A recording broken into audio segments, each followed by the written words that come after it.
começando mais um Fractais. Esse aqui é meu convidado especial, Rafael Catolé, que vai se apresentar. Na verdade, parece que a gente se conheceu há um tempo, já que a gente já fez algumas coisas juntos, mas a gente se conhece há nem um mês. Mas a gente teve uma conversa grande de trabalho e acabou indo para vários lugares. A gente viu que a gente era mais parecido do que você imaginava. Eu falei, cara, tem tudo a ver você no podcast. E aí eu chamei ele aqui e ele vai contar a história deles, aí vocês fazem a verificação, a avaliação de vocês, se fez sentido. Avaliação ao vivo, como sempre. Avaliação ao vivo. Como a minha de tradição. Prometo que eu vou me conter aqui. Mas, seja bem-vindo, Rafa. Dani, fala um oi aí. Pensei que só eu que pegasse amizade fácil, mas eu já vi que o Felipe também e você também. Só uma fixaçãozinha afetiva básica e muito bem-vindo, Rafael. Por favor, quem é o Rafael Catolé? Bom, gente, muito prazer estar com vocês hoje aqui. Bom, Rafael Catolé é um administrador. Eu me considero um administrador. Eu gosto muito da história de José do Egito, né? Que era um administrador. Eu me acho um pouco José, assim, nesse sentido. Sou carioca, tenho 38 anos, sou casado com a Tassi, pai do Benjamin. Sou de uma família de comerciantes, então cresci em loja. Tive aquela educação que é educação assim. Não tem tempo para te explicar. Vamos trabalhar aí e a gente aprende no caminho. E aí a educação tipo filmes da década de 90, né? Você agora vai limpar a loja, agora você vai fazer entrega, agora você vai atender cliente, agora você vai montar o móvel. E aí, em cada situação, eu ia aprendendo alguma coisa sobre a vida. Do tipo assim, meu filho, quando alguém fala uma coisa com você, você fala dessa maneira, não dessa maneira. Então, eu cresci nesse ambiente, num ambiente de instabilidade econômica, por ter pais empreendedores que não deram, né, não tiveram êxito financeiro, e eu acabei tendo a oportunidade de trabalhar em empresas. Então, minha trajetória, sou formado na PUC, com uma bolsa de excelência acadêmica, passei no Training Ambev em 2010. Foi o processo seletivo mais corrido do Brasil, um dos mais corridos do Brasil. Foram 63 mil candidatos e passaram 23 pessoas. Na Ambev, eu ocupei diversas posições de liderança. Fui gerente de refrigerante, gerente de vendas, gerente nacional de vendas aqui no corporativo. Com apenas 25 anos, eu vim para cá para o corporativo assumir essa posição. Depois eu fui empreender, né? Captei 1 milhão de euros com fundo de investimento, lancei uma startup. Depois fui ser sócio e VP de uma outra. Atualmente sou sócio e CMO da Natural One. A Natural One é a empresa de suco, a número 1 de suco 100% do Brasil, né? Presente hoje em 15 países. É uma empresa que, né, tem uma dominância nacional na categoria dela. E aqui eu fui VP de vendas, fui VP de gente, VP de marketing, VP do internacional, né? Montei essas áreas. Foi legal que eu participei da construção do zero dessas áreas, e o que é mais bacana é que eu não sabia nada de internacional, não sabia nada de gente, não sabia nada de marketing. Então foi um desafio bacana de aprendizado, de construção, de me desafiar, de fazer coisas diferentes. E eu sou um cara muito tranquilo. Eu gosto de estar com família, em casa, eu gosto de aprender coisas novas.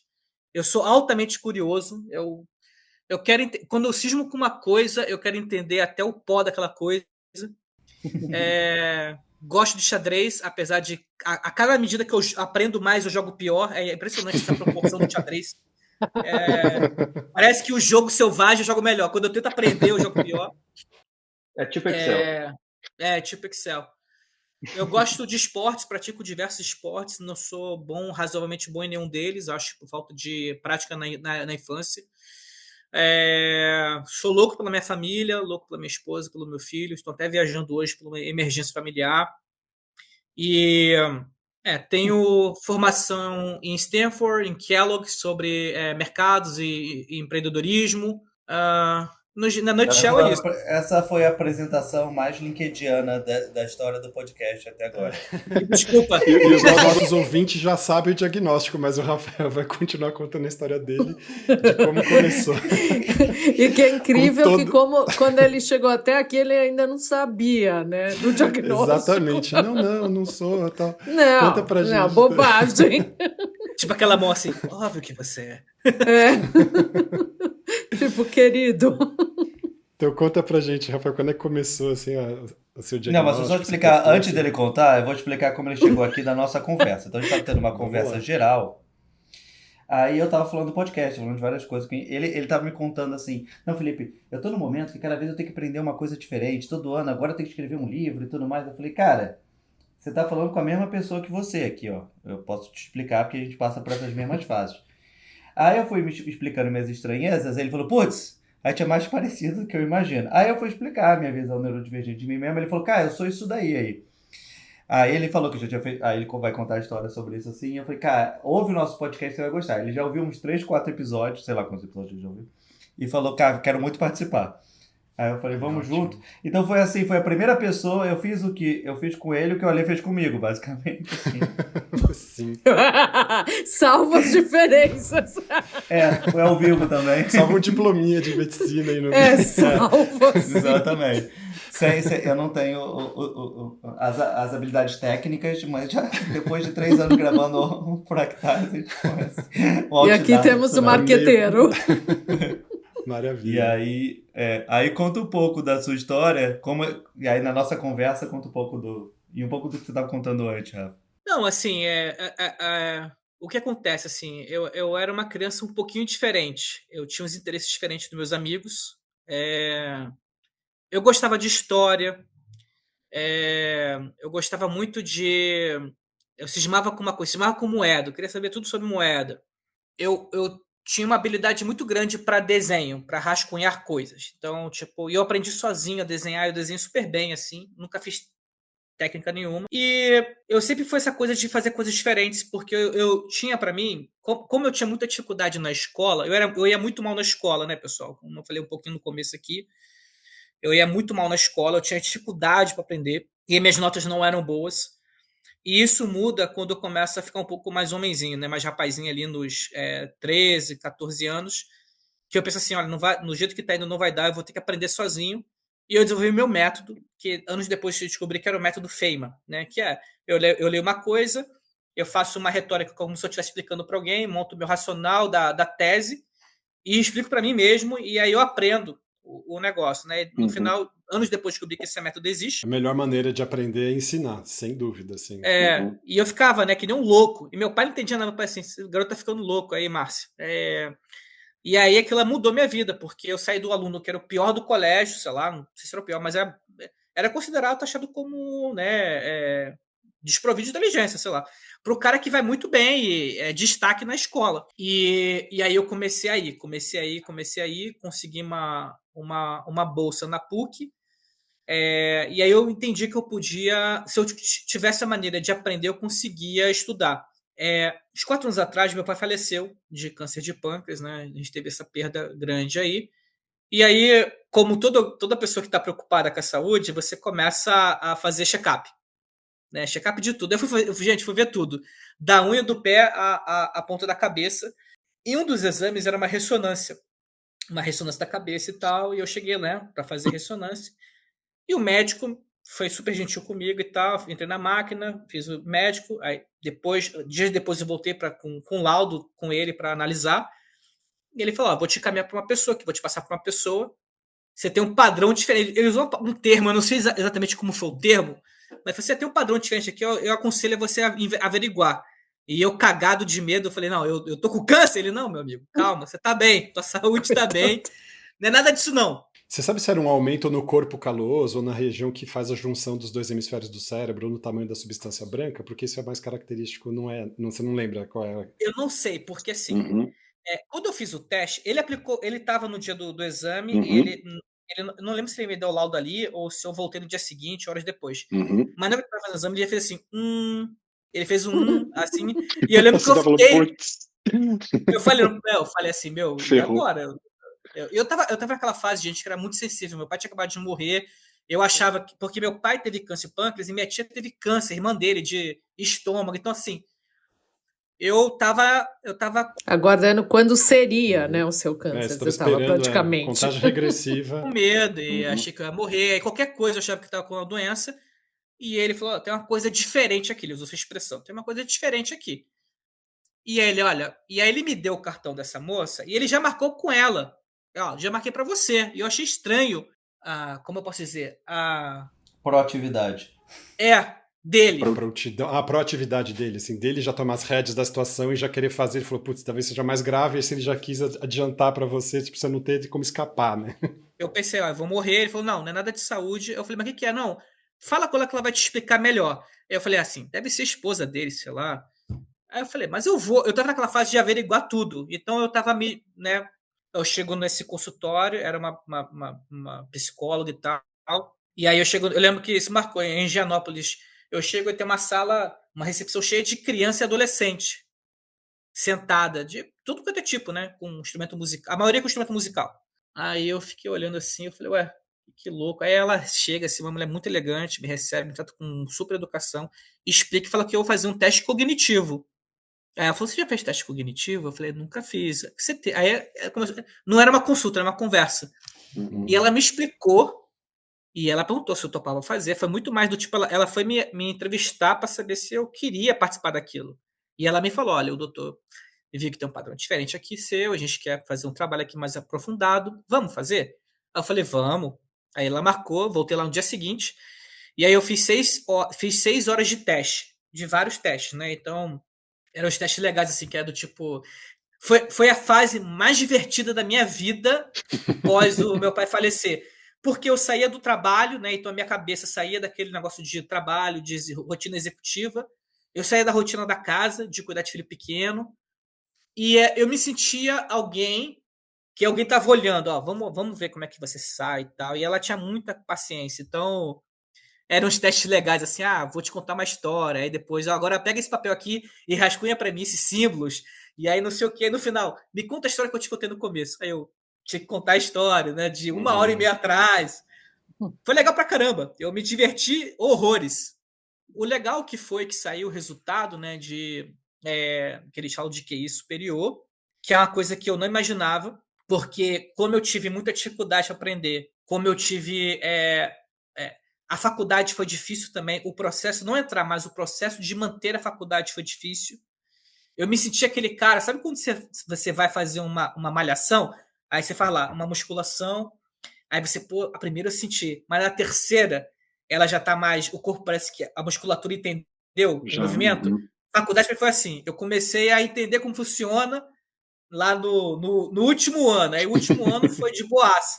Os primeiros anos foram horríveis para mim. Eu tinha dificuldade de aprender, eu tinha dificuldade de me manter concentrado. Nas provas ia super mal. E, mais uma vez, eu não sei o nome do termo, eu tenho dificuldade para memorizar algumas coisas. E outras não. Ela falou que tem né, era um QI que era o QI que verbal quando eu e o tinha QI um de pico execução, de ansiedade, né? Isso. a minha capacidade caía drasticamente em um dos dois. E ela fez isso no teste, né? Ela fazia o teste do tipo, você agora tem. Fazia um teste comigo. Aí eu ia bem. Agora você tem 1 minuto para responder. Aí eu queria acertar no minuto já e a panicava capacidade ali, já dropava. Uhum. Então foi muito legal, porque esse é um relatório, sei lá, de 12 páginas sobre mim, né? Sobre como lidar com isso, sobre todas as alavancas, e principalmente como eu deveria me comportar com o mundo. E ali, isso é legal, porque ali mudou minha maneira de ver o meu time, como eu lidava com as pessoas no trabalho. Ali moldou o meu caráter como líder. Ali teve, para mim, foi o antes e depois. Maravilha. Né? Eu passava de uma pessoa que talvez era impaciente com os outros, porque no acadêmico eu tinha dificuldade, mas na questão do trabalho, que talvez a execução ia super bem. Conectava rápido, modelava rápido, apresentava rápido, entendia. Alguém tá falando um negócio, eu já entendi como eu conectava todas as áreas e onde que ia, e a galera tentando entender o que estava falando. Então eu entendi que tem essa dificuldade, então eu me colocava numa posição de julgamento e aí eu passei a ser uma posição de ajudador. Então isso mudou minha vida. E ao mesmo tempo, eu entendi que eu tinha algumas debilidades e eu tinha que respeitar isso e me colocar numa situação onde eu não podia mais lutar com isso. Então, por exemplo, Rafael, vamos ter uma apresentação de 6 horas aqui, 3 horas sentado. Não adianta, eu não vou aguentar. Eu vou ter que achar ferramentas para mim. Para conseguir Então, ficar por exemplo, concentrado. eu estou numa reunião e a pessoa já sabe isso na empresa. Eu estou desenhando. Mas você está sacando o que está acontecendo, né? Estou pegando tudo. Eu estou desenhando o rosto de um. Eu tenho aqui até. Depois eu pego para vocês. Eu tenho umas folhas que eu fico desenhando rostos de pessoas, movimentos, expressões, mas eu tô ligado em tudo que tá acontecendo, entendeu? Todos aqui somos iguais. A galera do rabisco. Mas às vezes isso é necessário, né? Sim, mas aqui tem a diferença da atenção concentrada para atenção compartilhada e dividida, né? Então você, quando divide a sua atenção em dois processos, um que canaliza o excesso da sua atividade mental para uma atividade que você já conhece, que é desenhar, você consegue ter mais espaço mental para prestar atenção no que está acontecendo do que se você ficasse totalmente solto com 10 pensamentos na cabeça sendo administrados, né? Então, nesse sentido, é melhor. Só que as pessoas têm a impressão de que se você está desenhando ou fazendo alguma outra coisa, que você não está prestando atenção nelas, e não pensando que isso está potencializando a sua concentração, né? Então, isso é bem interessante, porque isso é uma dinâmica neurodivergente. E aí, isso mudou, isso teve uma repercussão não só na atitude das pessoas para com você no seu trabalho, mas, de um modo geral, isso se espraiou para os grupos ali que trabalham, as pessoas que estão ali como uma política, alguma atitude da empresa para com seus colaboradores, considerando essas nuances, essas diferenças, estabeleceram alguma política específica para neurodivergência? Eu sinto que as companhias em geral, não só na Natural One, mas elas têm se preocupado mais com pessoas com TDAH. Uhum. E tentado abraçar mais esse ponto. Como eu fiquei muito quieto, eu sou muito reservado em relação a isso. E essa é a primeira vez que eu falo para pessoas que não são da minha família, ou seja, minha esposa e talvez a minha mãe ou o melhor amigo. Ninguém até hoje não sabia disso. Eu comecei a ter uma mudança, não sei se isso tem a ver, eu consigo moldar muito rápido o meu comportamento se eu precisar. Perfeito. Mas é engraçado que eu preciso me convencer que isso é importante. É um processo não de falsidade, é um processo de mudança genuína. Sim. Você entende o que o cenário está pedindo e você consegue se adaptar muito rapidamente. A gente usa uma imagem aqui para falar do polvo ou do camaleão, né, que se adapta ao cenário ali e entrega aquilo que está sendo exigido, né? Inclusive, a gente brinca aqui em casa, que animal você seria? Eu sou o polvo. Eu também. Que ótimo. Pena o Id não estar As analogias aqui. batem aí, não é só coincidência. Mas eu acho que quando eu comecei a ser mais amistoso com as pessoas na habilidade dela, eu falei assim, cara, não adianta, eu julgava o cara. Não adianta eu julgar ele, eu vou ajudá-lo. Então eu vou usar minha força a favor dele e vou comprar alguma força dele para mim. E as pessoas que começaram a me ver com outros olhos, elas também começaram a aceitar o fato do Catolé ser um cara que ele já entendeu. Não precisa ficar para ele dando uma introdução de meia hora. Dá uma introdução de 2 minutos, ele já entendeu. Então, eu comecei também a ser mais claro na troca em relação... Isso foi legal, pessoal, de fazer o teste, porque o teste... o nome da doutora eu esqueci. Eu sou péssimo com o nome, impressionante. Eu consigo lembrar detalhe de cena de filme, mas não consigo lembrar nome. E ela falou assim, Rafael, não adianta você lutar com o mundo tem um padrão, você tem um outro padrão, você vai ter que se adaptar a ele e usar a tua fortaleza para ajudar ele. E essa troca você ganha de volta. Então eu comecei a ser muito mais amistoso, falei assim, pessoal, eu já entendi aqui o negócio e eu tô aqui prestando atenção, ou então eu falava assim, turma, eu vou precisar sair um pouquinho, mas eu já entendi onde vocês estão. Então as pessoas começaram também a me ver com um pouco mais de zelo quando eu precisava sair para fazer alguma coisa, né? Então, eu sou aquela pessoa que eu fico mudando de cadeira na sala, né? Eu preciso sentar em vários lugares da sala porque eu não consigo ficar sentado num só lugar. Até algum momento eu achei que eu tivesse TDAH, a doutora disse que não. A sua hiperatividade é por causa das altas habilidades mesmo, né? Ela falou, você já entendeu, você tá cansado. Sabe aquelas pessoas que ficam te dando contexto, e falam assim, cara, já entendi. Você não precisa mais disso, né? Parte para cima aí que vamos nessa. Isso mudou minha maneira de relacionar com as pessoas, principalmente como elas percebem elas mesmas. Que eu percebi que, talvez por um nível de cobrança ou nível de comentário, eu podia gerar minha insegurança na pessoa. Então, como eu mudei meu approach, entendendo que eu podia agregar de valor, e eu consigo fazer a leitura muito rápida da pessoa em termos de habilidade. Você é muito bom nisso aqui, Alexandre, então vamos trabalhar isso aqui, vamos usar isso aqui ao teu favor nesse momento. Então o cara também se viu visto por mim. Ele tá olhando para mim com um olhar genuíno. Ele me percebeu, ele percebeu a coisa. E isso mudou a maneira como eu me relaciono com as pessoas, tanto pares, subordinados, meu próprio chefe. Eu queria te fazer uma pergunta sobre isso, Rafa. Acho que assim, tem muito da liderança. A liderança tem uma questão de confiança e de empatia. e também de você, de certa forma, principalmente na posição que você ocupa e sendo um dos sócios e tudo mais, de você compartilhar conhecimento para que a sua equipe evolua de uma forma que você esteja imaginando conduzir, enfim. E aí eu me pergunto, porque às vezes eu tenho essa questão, como você traduz isso? Porque é como você falou, em 2 minutos você já entendeu completamente o contexto. Só que você está numa sala com 10 pessoas, sejam os executivos, seja a sua equipe. Então, aquela aceleração que vai ser fundamental para você, para que inclusive fazer valer seu tempo e tudo mais, para a equipe teria valor. Como é que você pensa isso?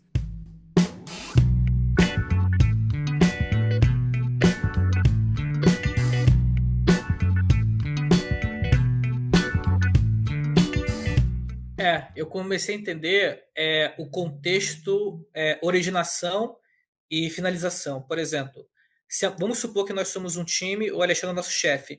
Se a reunião é para a gente explicar para o Alexandre assim, turma, já entendi aqui, vamos nessa. A gente entende, a gente não precisa mais perder tempo, a gente vai seguindo ali. Agora, nós somos todos pares, precisamos convencer alguém que não entendeu. Então eu, sabendo disso, me regulo, e aí vem um desenho, vem sentar e ter uma bebida, ter um chá, bebidas quentes me dão esse conforto emocional, sabendo que vai demorar, então eu já me preparo, ó, vai demorar, vai ter muita discussão e eu vou ter que me calibrar. Mas também acontece, às vezes, eu não entender, e aí eu fico fazendo muitas perguntas, as pessoas também ficam do tipo assim, pô, cara, tá fazendo 17 perguntas, é que eu tô avaliando todo o contexto onde eu posso chegar nela. Tá dando a volta no circuito todo, né? Que é bem Sobre comum, isso, assim. Rafa, acontece uma coisa comigo, vê se acontece com você igual. Tem muitas vezes que eu acho que as pessoas dizem que entenderam uma conversa, só que eu acho que elas não entenderam, porque não está explicado igual, ou elas estão ok, aí que eu falo, elas estão ok com o não entender. E eu vejo isso muito em trabalho, assim, a pessoa, tipo assim, é aquele negócio assim, cara, eu não quero mais essa conversa, eu vou dizer que eu entendi, e aí depois eu me viro, sabe? E essa é uma parte que eu fico fazendo pergunta, porque tipo assim, falei que não, tipo, não entendi ainda, sabe? E as pessoas só querem se livrar, parece que, tipo, como se fosse o aluno no final da aula, já tá na hora do recreio, ele continua fazendo pergunta. Já melhorei nesse quesito. Mas, pra mim, às vezes eu sinto que, tipo, as pessoas não entenderam. Pode ser que elas entenderam, tem muitos casos que eu mesmo não entendi muitas coisas, mas eu vejo muitas vezes que só as pessoas literalmente já, cara, já tá bom de informação, não é que elas entenderam ou não. Eu ia fazer só um comentário também antes, só para complementar a fala do Feita, para você entrar com essa informação, Rafael. A gente costuma falar que a diferença entre uma pessoa muito inteligente e uma pessoa superdotada com altas habilidades é que a pessoa muito inteligente sabe muitas coisas sobre muitas respostas para muitas perguntas e muitas coisas. Mas a pessoa superdotada com altas habilidades, ela sabe fazer as perguntas mesmo daquilo que ela não conhece. Porque ela sabe, a partir das perguntas, entender as insuficiências dela naquele assunto e capturar todas as informações necessárias para, a partir daí, ter uma apreensão e algo para falar sobre aquilo. Então, não é só saber as respostas, é saber perguntar sobre a coisa. Essa é uma diferença bem interessante, assim. Não, o ponto do Felipe é verdade. Até fazendo talvez o paralelo e a combinação das duas perguntas do Felipe, do comentário do Felipe e da Daniela, essa leitura de cenário já me atrapalhou muito. Porque talvez aí tenha um pouco do ímpeto da idade. Eu acho que a medida vai ficando mais maduro, também você vai entendendo que não adianta você querer rush the process, né? Então, o que eu entendi, Felipe, algumas vezes algumas pessoas não querem entender porque elas entendem aquele contexto não pertence a elas, ou elas estão cansadas demais cognitivamente. Eu estava vendo ela somente, tipo assim, as pessoas, eu descobri no trabalho e na vida mesmo, que às vezes as pessoas estão muito ok em só não entender um assunto e passar, sabe? Tipo assim, elas pararam de prestar atenção, elas não entenderam e elas estão ok em não entender, entendeu? E é uma coisa que eu tinha dificuldade quando eu percebia que, tipo assim, cara... Você quer saber da coisa, né? Eu não consigo ficar não ok de não entender quando eu tô prestando atenção, sabe? Tipo assim, sobre uma coisa. E eu vejo que as pessoas têm essa leveza muito maior do que eu, de tipo, cara, tipo, não. E às vezes até a gente discutindo com a minha esposa, assim, eu tô filosofando sobre uma coisa, ela fala... Felipe, você sabe que eu não me importo tanto com isso. Eu falei, sério? Pô, a gente tá numa super profundidade, assim, sobre o tema da filosofia. Só que só tá isso. Ela só tá me incentivando. É horrível, né? Isso. É porque eu acho que tem algumas pessoas têm a terceirização cognitiva, eu chamo desse termo Que assim. ótimo. Que é do tipo assim, ó, por exemplo, vamos supor, estamos falando de financeiro aqui, do endividamento. E aí eu sei que o Alê é muito bom e vai trazer o contexto mais mastigado. Então eu vou me poupar para não entrar no assunto que talvez não seja tão necessário. E eu sei que se eu entrar, eu posso ter tanta pergunta que vai estressar os outros. E os outros vão interpretar como quiser. Podem me achar soberbo, podem me achar desocupado, podem me achar, cara, bicho, marca um fórum com o Alexandre e pergunta para ele, brother. Então, assim, e isso, Felipe, Só quero dizer que toda a sua essência carioca apareceu no Brother. às vezes eu solto. Se denunciou aí. E esse é um ponto importante que algumas pessoas que têm, né, vamos chamar de pessoas que têm, né, alguma inteligência assim acima, são rotuladas como pessoas chatas ou pessoas que não sabem ler o momento, porque o cara tá com tanta avidez pelo conhecimento que ele tá, é como se ele isolasse o resto do mundo para ele obter a profundidade que ele quer no assunto. E às vezes no momento, né? Então as pessoas acabam sendo mal interpretadas, sendo tidas até como pessoas ignorantes no sentido de desrespeitosas, Rudes, ou né? pessoas que rudes, né? Tipo, cara, ou então aquela pessoa que nós chamamos no Rio de sem noção. Pô, esse cara é um sem noção. Tá aqui, estamos aqui 1h30 sentado, ele falando do endividamento. Cara, Catola, na boa, marca com o Alexandre um fórum para você falar disso.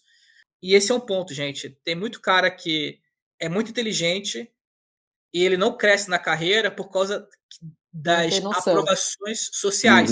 Sim, Porque alguém total. rotula ele como, me desculpe o termo, mas como um babaca. Esse cara, eu jamais vou querer botar esse cara no topo da companhia, porque se ele não consegue conduzir uma reunião de maneira estruturada, quiçá uma companhia.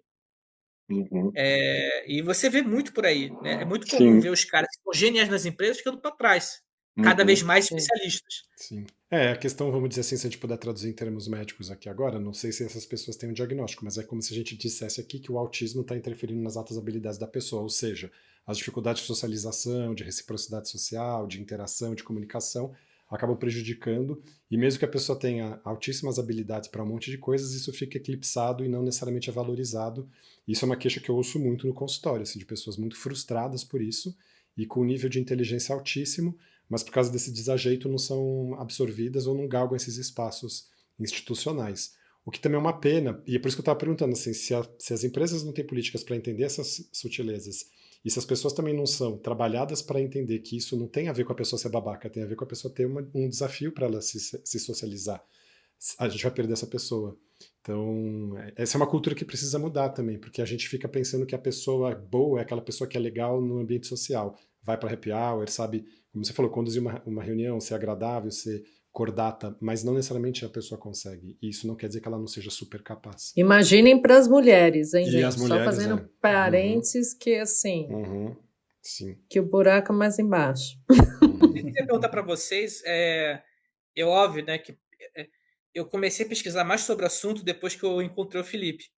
E hoje tem IA para poder você, por exemplo, eu joguei meu relatório lá e pedi AI, né? IA, eu chamo IA de Hannah. Hannah, analise para mim esse relatório aqui e me dá a tua visão e tal. Mas se vocês poderiam explicar um pouco mais a estruturação dessas pessoas, do tipo, por exemplo, QI médio brasileiro, quando a pessoa é considerada contabilidade, quais são as características? Tem um quartil de piso e teto, né? Quando começa a superdotação, quando termina, talvez até para dar um contexto, porque acho que muitas Para as pessoas, pessoas como não eu, sabem disso, né? não Dessas sabem, informações. né? Beleza. E eu também, né? Eu tô aprendendo sobre isso, tá, gente? Perfeito. Eu sou um leigo Perfeito. ainda em estudo.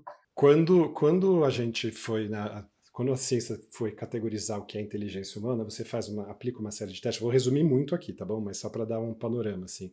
Você cria, como em qualquer distribuição normal, uma curva de Gauss. A curva de Gauss é aquela curva que é um sino, né? Um sinusoide, um U invertido ali.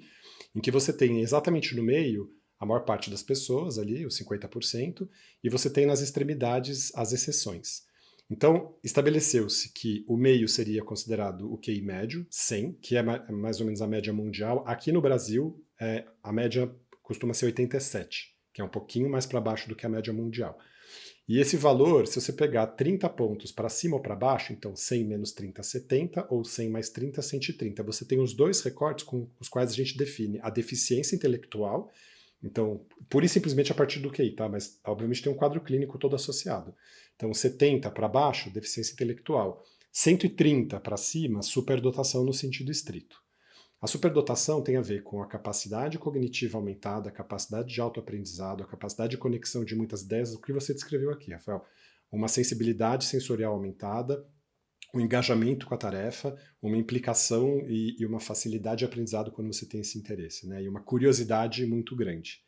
Então você tem essas características, você tem essa inteligência. Só que essas características, elas não são exclusivas das pessoas que têm o QI só acima de 130. Você já começa a observar esse padrão, mesmo em pessoas com QI 120, 124, 118.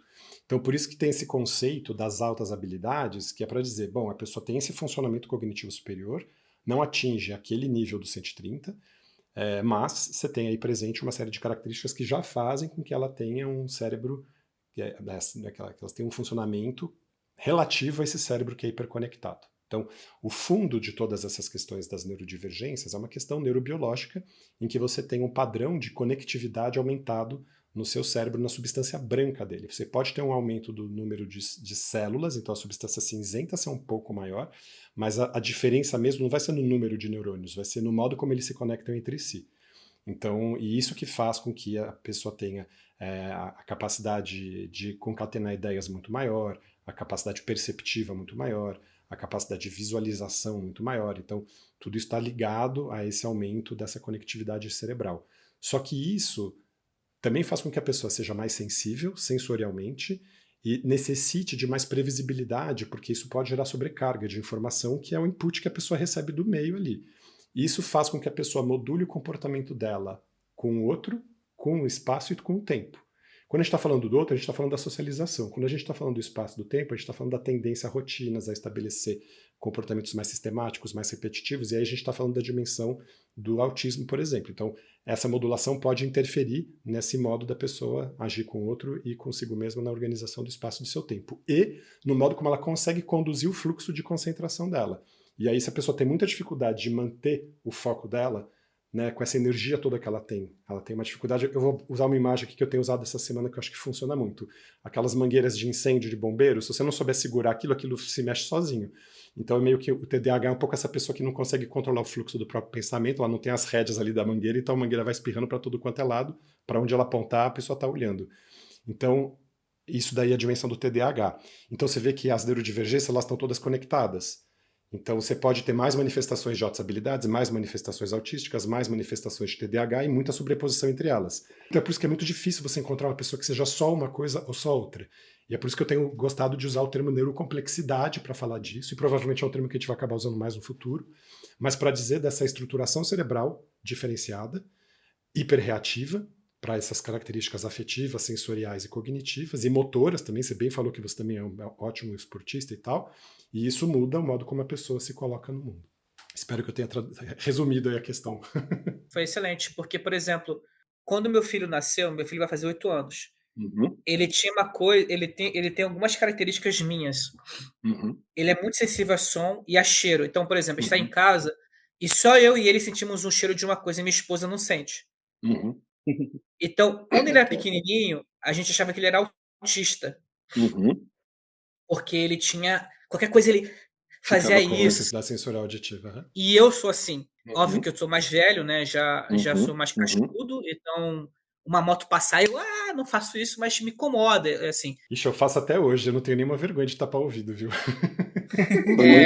Principalmente cheiro, gente. Cheiro, assim, eu sinto o cheiro de tudo. Eu também. É horrível. Até, assim, até de sangue eu sinto cheiro, sabe? Então eu Caraca, não sei qual é o cheiro do sangue. Sério? Nossa, tem o cheiro de ferro. É impressionante, assim. Okay. É muito... Então, quando minha esposa tá naquele dia, eu já sei, pelo cheiro. É uma boa informação. Então, assim, eu, por exemplo, eu sou muito sensível. Então, quando eu fui fazer, né? Quando o Benjamin era pequenininho, antes de eu fazer o teste, eu achava que ele tivesse algum autismo, porque, né, você bota no Google, Se eu botar no Google qualquer sintoma, eu vou morrer amanhã. Uhum. Aí eu achava que a gente tivesse autismo. E quando eu fiz o teste, foi uma surpresa gigante. A doutora categoricamente falou assim: não, você não tem nem autismo, nem TDAH, nem dislexia. Você tem uma sensibilidade maior, você vai perceber mais as coisas, luz, cheiro, som, sabor. Sabor nem tanto, mas cheiro e som, gente, eu assim, é impressionante como eu percebo. E assim, às vezes eu tô dormindo, eu escuto o barulho do cara na rua conversando, né? Eu moro no 7º andar. Minha esposa tá doido, tô escutando nada. O cara tá falando do Corinthians, meu. Né? Então, coloquei a janela anti-ruído aqui na casa inteira. E é isso, né? Então, tem algumas coisas que eu fui descobrindo com o tempo que não era. É engraçado, né? Que eu era rotulado como um defeito, porque a sociedade te julgava como um peso. Você tá sendo excessivo, né? E no final é um superpoder, né? Eu consigo escutar o barulho que ninguém escuta. Eu consigo sentir um cheiro de uma geladeira de algo podre. Aí eu vou lá e tem um negócio lá no canto da geladeira. E você consegue concatenar sinais e situações no seu entorno que fazem com que você tenha uma previsão, por exemplo, do mercado de 2 anos e que as pessoas não conseguem fazer isso, para você é quase intuitivo, né? É a mesma coisa. Só que no nível cognitivo você está lidando com informações que você computa e conecta muito mais rapidamente, e aí você consegue dar essas previsões, e é por isso que você teve esse destaque profissional, mas você teve o seu caminho é muito bonito nesse sentido, né? Que você conseguiu ter um brilho profissional muito claro, assim, e você foi valorizado por isso e reconhecido, e ainda bem que não te estigmatizaram pelo seu percurso escolar, porque a sua história é uma história bem interessante nesse sentido. A gente ouve muita história de pessoa superdotada que fala, eu era melhor aluno da escola e tudo, mas você até se tornou depois, no finzinho, você falou, né? Mas você teve essa dificuldade, e isso é muito legal até para os pais que estão ouvindo a gente, de não ficarem desesperançosos em relação aos filhos, assim, porque às vezes a gente fica assim, nossa, a vida desse meu filho vai ser uma catástrofe, ele não é bom aluno, o que está acontecendo e tal. E também até para devolver para uma família, olha, apesar do seu filho ter essa dificuldade escolar, na verdade ele é superdotado, parece uma incongruência bizarra, porque fala, então ele não deveria ter facilidade com tudo o tempo inteiro, e não necessariamente. Porque tem a questão também do interesse, né, e do nível que você tem, o quanto aquilo é desafiador para você, o quanto você está interessado naquilo, ou o quanto aquilo te desperta a descoberta de um sentido, que é o que você falou. Quando faz sentido para você, você vai cavocar até achar o pó da coisa. Senão, você simplesmente não se interessa por aquilo, né?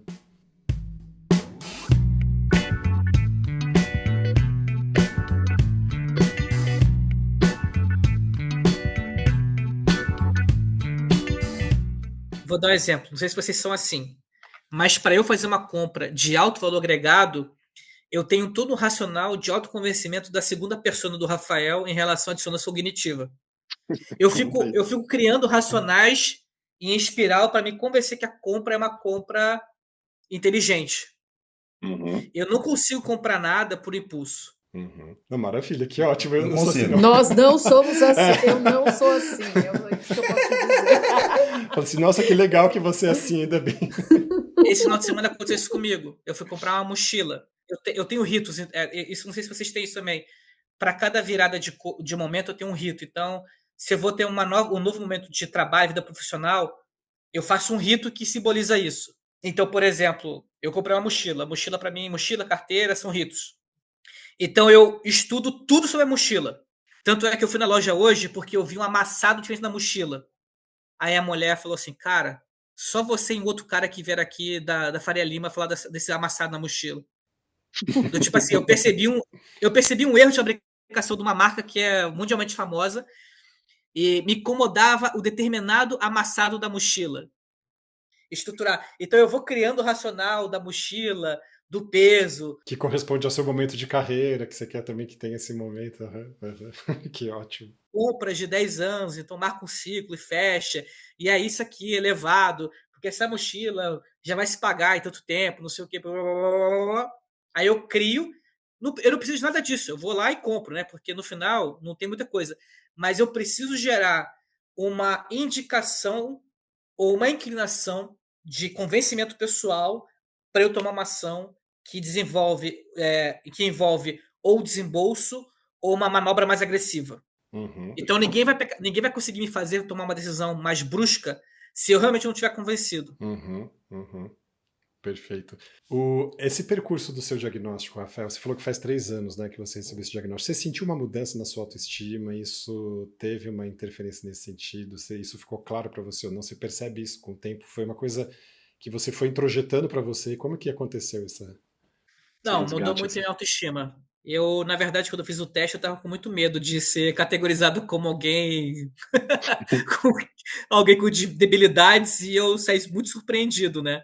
E essa jornada foi muito legal porque acho que quando a gente enterra alguém que é importante pra gente, começa-se um processo de autodescoberta familiar, de raízes, né? De coisas perdidas no passado. E esse momento assim de descobrir um pouco mais sobre a minha cabeça, né? Não que tenha algo de especial, mas que pô, é legal saber mais sobre a gente. Foi um processo que me deu um pouco mais de coragem, de me desafiar um pouco mais, de ter menos medo, sabe? Maravilha. E você consegue reconhecer agora as pessoas do seu entorno também que compartilham com você essa característica? Quando você falou da sua família, você se perguntou se isso veio do seu pai, se isso veio da sua mãe, onde que isso estava inserido no seu meio, se seu filho... Você já reconheceu que seu filho tem essas mesmas características de sensibilidade sensorial, né? Como que você ficou em relação a esse seu radar para essas características? Assim? Não, eu fiquei mais sensível e eu talvez passei a entender que minha régua de julgamento era inapropriada e desequilibrada. Talvez eu Uhum. passei muito tempo achando uma coisa e na verdade era outra. Então, isso, por exemplo, me aproximou do Felipe, né? O Felipe me acessou, a gente se conheceu e eu pude olhar para o Felipe e falar assim, cara, a gente é um bicho da mesma espécie.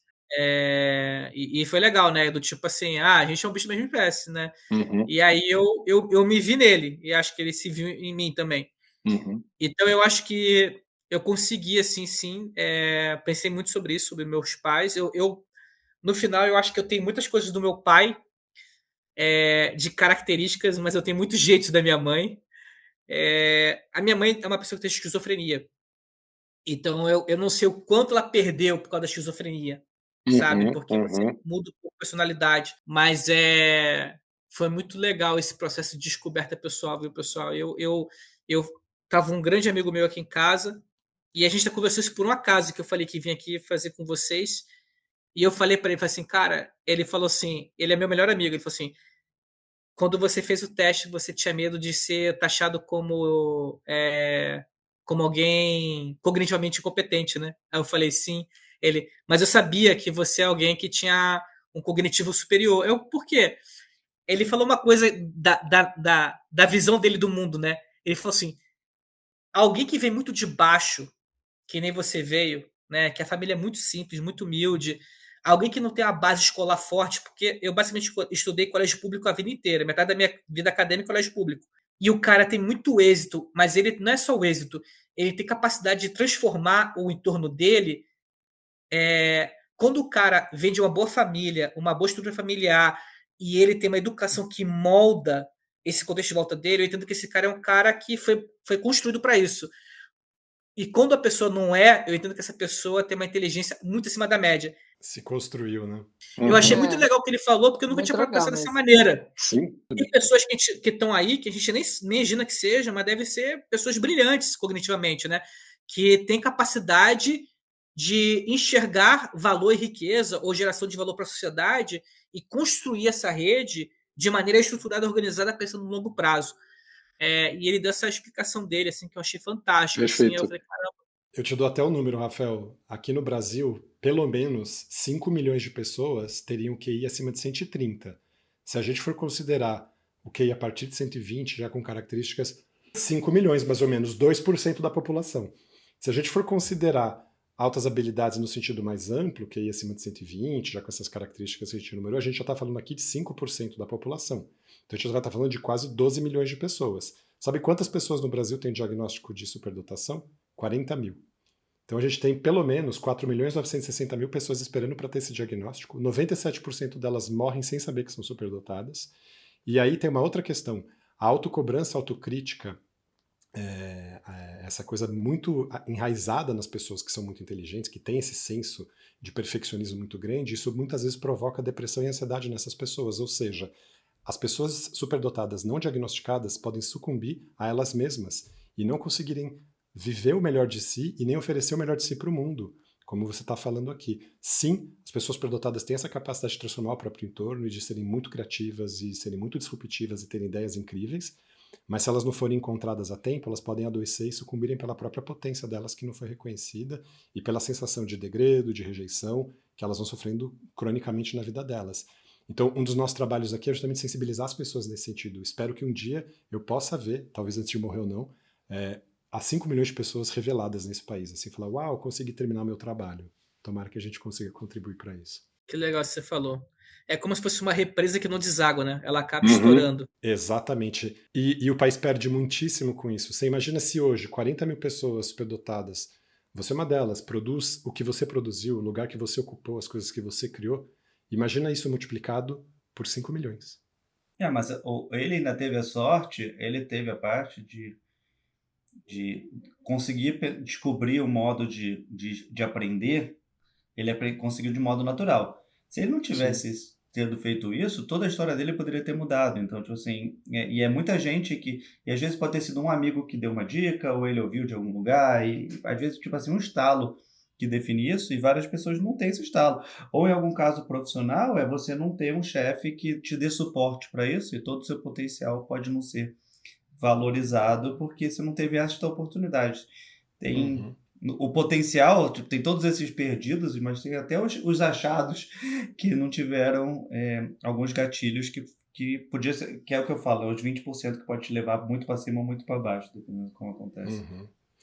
Eu ia te fazer uma pergunta, Catolés, porque você falou do seu sucesso meio fulgurante, assim, né? Você com 25 anos estava na Ambev, numa posição de destaque e tal, nem sei se deu tempo de você nem conseguir se destacar, assim, o que você tenha sofrido, alguma situação abusiva no ambiente de trabalho, porque isso é muito comum também de acontecer com pessoas superdotadas, delas serem abusadas no ambiente de trabalho, porque são pessoas muito solistas, muito generosas, tendem a dar o melhor de si, produzem muito, e aí se alguém olha e fala, nossa, daqui é a presa fácil aqui para eu ficar bombeando dela o que ela tem, assim, você chegou a viver alguma fase da sua vida em que você se viu parasitado pelo ambiente onde você estava? Então, eu creio que não. O que eu tive, talvez o Felipe vai entender melhor, porque ele, por ser carioca, foi no começo da carreira uma dificuldade de romper. Mesmo talvez tendo uma capacidade legal de fazer coisas, o mercado carioca era muito preconceituoso. Então, né, Felipe, se você não tinha um nome maneiro ou não conhecia alguém, eu escutei que, por exemplo, quando eu queria estagiar, eu passei na PUC com bolsa de excelência acadêmica. Então, meu primeiro período, gente, era um desastre. Eu não tinha grana para ir para faculdade, eu ia de caminho de colégio público.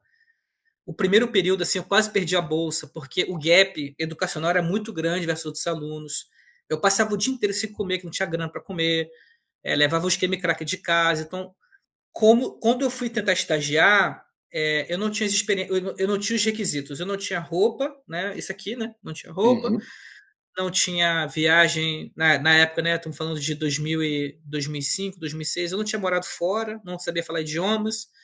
Eu era Zé Ninguém. Então, eu fazia os processos e uma vez uma recrutadora falou: você não tem pedigree, não vai passar nunca. Eu, como assim pedigree? Ela falou: você não tem roupa, você não tem o quê? Aí eu falei: então eu vou comprar esse pedigree. Vou comprar, vou conseguir. No dia seguinte, gente, isso foi uma quarta-feira. Quinta-feira eu já tinha esquematizado para onde eu ia, como eu ia pagar, eu não sei como ia fazer. E acho que um ponto aqui, né, Felipe, talvez o que me fez assim muito ir em frente foi a fé. Né? Eu sempre tive uma fé assim inabalável assim em Deus. Eu sempre tive uma coisa assim muito grande assim com algo maior. E parece que essa coisa sempre me manteve motivado, mesmo quando tinha essas coisas, sabe? Então, eu nunca me senti parasitado, mas eu me senti no começo muito subestimado, muito desprezado, sabe? Quando você não é Perfeito. importante, quando você é ninguém. Eu estagiava numa empresa, não posso mencionar que ela é aberta em bolsa, e eu queria muito fazer o trainee dela. E os caras não me davam oportunidade, porque nessa empresa tinha que ser indicado. Eu lembro que quando eu falei que não ia ser indicado lá, ia fazer o trainee na Ambev, que na época era o filé mignon. A galera riu de mim na minha cara, assim, gargalharam na minha cara, me mandaram para um outro shopping menor, para meio que me jogar fora. Eu ia fazer estágio, gente. Eu fazia estágio, eu trabalhava sábado e domingo porque eu queria resolver as coisas. Mas eu tinha um gap de execucional, de executivo grande, porque era o meu primeiro estágio. Então eu não sabia mandar bem no Excel, não tinha as habilidades para poder, não tinha as habilidades relacionais, porque me faltava uma base de educação em casa, né, de comportamento. Minha família era uma família simples. Minha mãe teve esquizofrenia, meu pai era um cara de loja. Cara, Uhum. eles não podiam me dar nada. Não é que eles não queriam. Então eu sinto que eu fui comprando habilidades em cada degrau que eu ia subindo, sabe? Então, parasitado eu nunca fui, mas eu fui muito menosprezado. E a minha vida Perfeito. muda quando eu passo no trainee. Quando eu passei no Perfeito. trainee, parece que as pessoas me viram, tipo assim. Eu realmente me senti assim. Os caras falam assim: não é possível que esse cara passou. Não é Uhum. possível. E eu queria tanto, gente. Eu queria tanto esse negócio quando fui na entrevista final. Eu queria tanto, eu estava tão preparado que eu saí desse estágio que eu não me valorizava para estudar essa empresa, para estudar a Ambev. Eu estudei, cara. Eu via os vídeos dos fundadores, do 3G, eu decorava trejeitos do CEO. Quando eu fui para a entrevista final, o cara falou para mim assim: bicho, cala a boca que tu já passou, cara. Pelo amor de Deus, para de falar. Eu passei no dia 27 de novembro de 2009. Parabéns, Eu Rafael. passei nesse negócio, Muito esse negócio legal. mudou minha vida. Mudou minha vida porque ali eu acho que as pessoas viram assim: pô, talvez a gente menosprezou esse cara. E eu sempre quis fazer. Então, eu sei que vai ter isso, tá, Alexandre? De pessoas que vão querer tirar vantagem. Uhum. E o que eu pensei? Qual foi o meu racional? Para talvez te mostrar como eu sempre tratei. Eu sei que vai existir, assim como existe gente ruim, e assim como existe gente boa que acha que eu sou ruim, porque na história de alguém eu sempre posso ser um vilão, um herói, Uhum. Sim, sim. É onde a pessoa quiser te colocar, né? A roupinha que a pessoa quiser te pôr ali, né? e tá tudo bem. Às vezes, para alguém, eu fui um vilão mesmo. Talvez para alguém eu fui um algoz, e para alguém eu fui um Uhum. herói. O meu trabalho como ser humano é me tornar alguém que tem um posicionamento, uma postura que sempre seja para gerar valor real para as pessoas. Independente se eu sou voltado como vilão ou herói. Mas, sabendo disso, eu pensei que a melhor maneira não é lutar contra alguém que me coloca nessa situação, mas é eu negociar melhor como eu vou tirar vantagem do sistema, ao meu Uhum. favor. E isso faz essa espiral de crescimento. E aí, que habilidade eu compro, que reputação eu trago, que valor financeiro eu trago para mim. Então, eu nunca tentei lutar, eu sempre usei meio que a força do meu inimigo ao meu favor. E com Maravilha. isso eu aprendi muita coisa, com isso eu criei novas habilidades. Então, pô, imagina, eu sou eu sou um profissional de 38 anos que tem eu tenho uma vertical de vendas, mas sei marketing, sei trade, sei sobre people, né? People, né? Gente de gestão. Trabalhei em empresa colossal, startup, empresa de hypergrowth.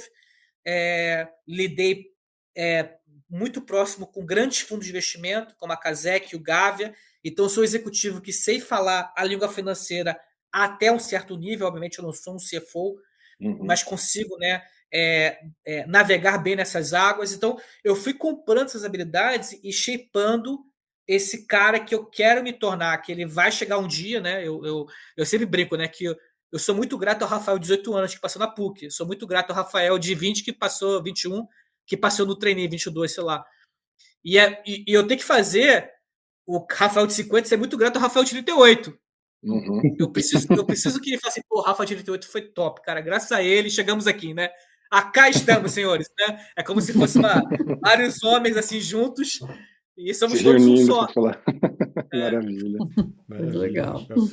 A gente vai chegando no fim aqui do nosso episódio. A gente podia continuar conversando aqui. Vocês querem finalizar? Dani, quer fazer os seus comentários? Não, muito legal. E assim, eu acho legal que a gente tem algumas coisas aqui, Rafael, que eu gosto sempre de falar, que a gente traz um viés, bem ou mal, nós somos 4 pessoas brancas, né? Continuamos 4 pessoas brancas aqui sem o ID, senão seríamos 5 pessoas brancas, só uma mulher e tal. É muito repetindo o que acontece em boa parte da sociedade, mas sempre tentando trazer uma visão que seja uma visão mais inclusiva, partindo do ponto dessa realidade, né, que a gente tem, mas tentando trazer uma visão muito mais inclusiva. E aí eu queria te agradecer por ter, apesar de estar nesse lugar de um super executivo,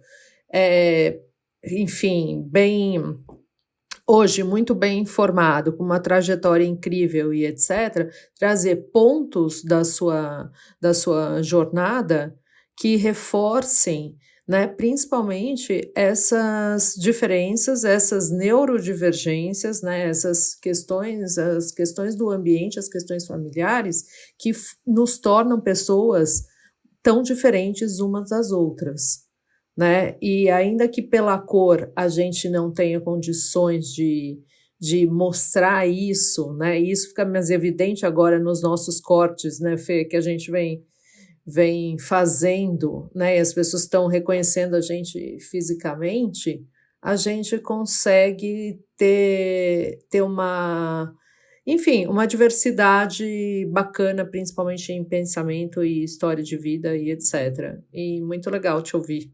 Obrigada. Eu tô feliz aqui pra caramba, porque, tipo assim, a gente nem se conhece há muito tempo, mas é, tipo assim, é aquela pessoa, agora que eu tô nesse meu momento super network, eu vou conhecendo muita gente, falando com muita gente. Até as pessoas que, tipo, rapidamente as nossas estranhezas se batem, que foi... Estranhezas é um termo interessante. E aí foi nisso, e aí foi muito legal, porque, tipo assim, eu sou muito cara de pau, todo mundo já sabe aqui.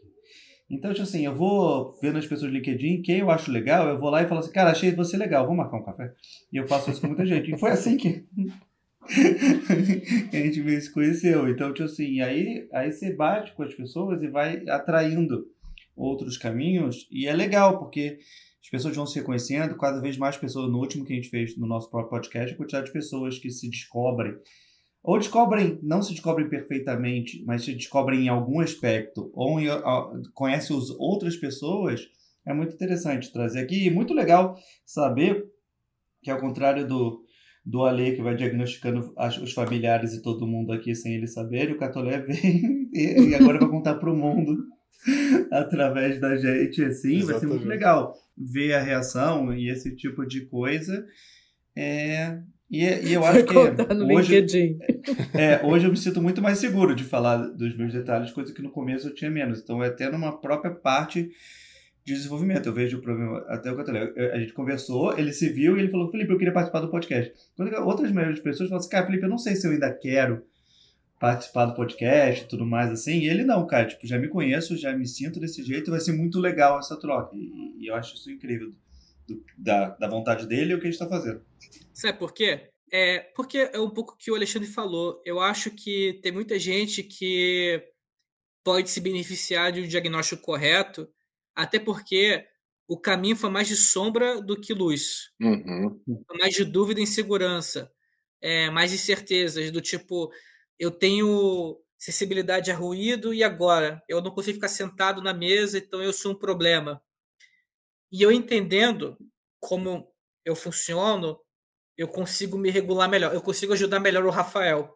Se eu consigo ajudar melhor o Rafael, eu consigo ajudar melhor todo mundo que está ao meu redor, que esteja trabalhando comigo, que viva comigo ou não. Eu faço parte do ambiente, eu sou uma parte do ambiente que eu vivo. Então, eu tenho zero preocupação de vir aqui hoje e colocar qualquer rótulo. Não acho que inteligência é sinônimo de sucesso, mas eu acho que a gente ter autoconhecimento, saber como usar nossos superpoderes para ajudar pessoas genuinamente. Eu coloquei isso para mim como uma coisa genuína. Eu internalizei isso. Como eu posso usar meus superpoderes, alguns que eu tenho, para ajudar as pessoas a achar o delas, ou melhorar o delas. E saber que eu também tenho minhas criptonitas, e eu vou ter que saber lidar com elas. Não tem jeito, elas estão aí. Eu tenho várias. Uhum. Total. Então eu vi muito nesse sentido de. Não de uma exposição ou de uma autopromoção, mas no sentido, tipo, como a gente pode se ajudar em âmbito maior. Né? Então eu queria muito ter essa conversa, acho que é super legal esse espaço, acho que você faz um trabalho incrível, fala de assuntos que as pessoas não estão dispostas a ouvir. Eu acho que é um mercado que autoconhecimento ele tem se vendido de maneira desenfreada. Né? É preciso, pessoal, quem estiver escutando, que procurem profissionais gabaritados, pessoas sérias para fazer esses acompanhamentos. Hoje existem inúmeros testes na internet que são cobrados que não têm nenhuma validação científica ou médica. Então, assim, façam direito, faça o processo direitinho. Pensa que você está comprando um grande vestido, uma grande joia. é um investimento para a sua vida, né? Independente em qual range você esteja, vai ter uma maneira de tratar e aprender na curva que você estiver. E a sua curva é a sua curva, é a sua história. Então eu queria muito falar disso, porque para mim foi um divisor de águas. Eu considero esse processo como uma nova fronteira pro Rafael, pessoalmente falando. Maravilha. Muito legal. Dividir as histórias aqui, Rafael, tem muito mais o poder de fazer as pessoas se identificarem com cada uma das nuances das nossas histórias, que são diferentes, têm denominadores comuns, mas tem coisas que se diferenciam, e isso a nossa comunidade reconhece, e as pessoas falam, me reconheço nessa característica mais com a Lê ou mais com a Dani, e aí no outro episódio fala, nossa, agora me reconheci com o Fê, me reconheci com o Id, e certamente as pessoas vão se reconhecer na sua história também, que é muito bonita. E eu queria só aproveitar para finalizar aqui, te passar uma dica para você que não consegue ficar sentado trabalhando. Eu não sei se você percebeu, mas eu estou em pé aqui, em cima de uma prancha de equilíbrio. A melhor coisa do mundo é trabalhar em pé. Não precisar ficar sentado. O desespero de ficar sentado balançando a perna. Eu trabalho das 8 horas da manhã, 8h20 da noite. Estou aqui em pezinho na minha prancha de equilíbrio. Até mostro ela para você. Aqui, ó. Ajuda muito. E usar a mesa que se levanta, tal, para você poder estar no seu espaço sem precisar ficar sentado. Dá desespero ter que canalizar a nossa hiperatividade para ficar parados. Não tem umas bolas incríveis, tipo bola de pilates, né? Mas, enfim, também, tem uma da... Tem vários... da Tecnogym, tipo, pois é, mas tem... A gente quer falar marca, mas fala assim, muito não, legal. Eu até escrevi um post, acho que foi no domingo, sobre isso. Algumas pessoas têm alguns medos, mas existem maneiras e táticas para poder vencer. Então eu fiz esse post sobre o medo do domingo, que existem maneiras de você mitigar esse processo e tornar ele menos desesperador. A mesma coisa para cá se aplica, né? Pô, uma prancha para ficar em pé, eu tenho o iPad, né? Porque às vezes não tem papel e eu preciso desenhar, então eu fico desenhando no iPad. Uhum. Cara, entre cada reunião que eu tenho tempo, eu jogo uma partidinha de xadrez. Vai me Uhum. fazer bem. É 5 minutos, não vai matar ninguém. É tipo assim, é que nem quando você está fazendo um teste de prova de produto, entre uma prova e outra tem que comer um creme cracker, né? Pra limpar a boca ali, né? Joga um xadrezinho. É aquele questão de hábito. Tem o filme do Poder do Hábito, que ele fala sobre como você muda certos hábitos, mudando algumas rotinas. Exato. Então, eu acho que o ponto de vocês aqui, pessoal, pode até, se me permitirem, né, ter talvez conteúdos que falam sobre ferramentas para ajudar a pessoa. E ferramentas não é nada pago. São pequenas atitudes ou boas práticas de atitudes que vão te ajudar. Porque às vezes o cara não sabe. É que nem eu, gente. Eu fui diagnosticado Tô com 38, né? Fui diagnosticado com 35 anos de idade. Então, assim, né? Imagina, eu já era um cara de quase 40. E hoje, sabendo, putz, a minha vida mudou. Você vai mais rápido, sem dúvida nenhuma. E sofro menos, Maravilha. porque sofrer é inevitável, mas eu sofro menos. Perfeito. Maravilha, Rafael. Foi um grande prazer te receber aqui. Espero que a gente ainda possa se ver. Um grande abraço, muito pessoal. Muito bom, gente. Beijo para vocês. Falou, obrigada, Rafael. Rafael. Tchau, tchau.